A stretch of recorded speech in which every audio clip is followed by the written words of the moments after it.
So over time, when you work around with Mural, you might have a lot of contents and you may be willing to search for a specific content inside of the mural that you made. So in that case, on the top, you can see that find is an option. And once you click on this, what happens is that the find option appears. So let's say you just want to find out sticky notes, then you can click on sticky notes and the sticky notes on the file will be highlighted, as you can see right here. You can go around over here, click on yellow, and you can see only the yellow objects get highlighted right here. And if you want to highlight out the objects edited by a certain person, then you can click on that person's name over here as well.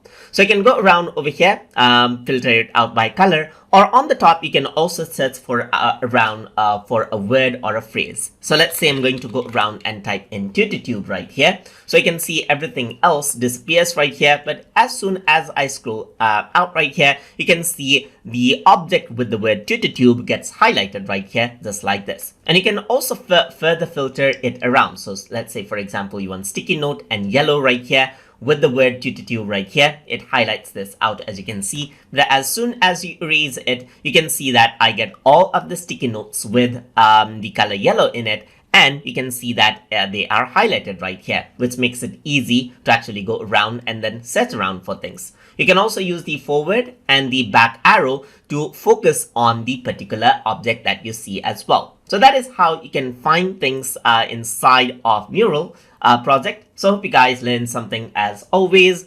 And as always, please like, comment, share, and subscribe.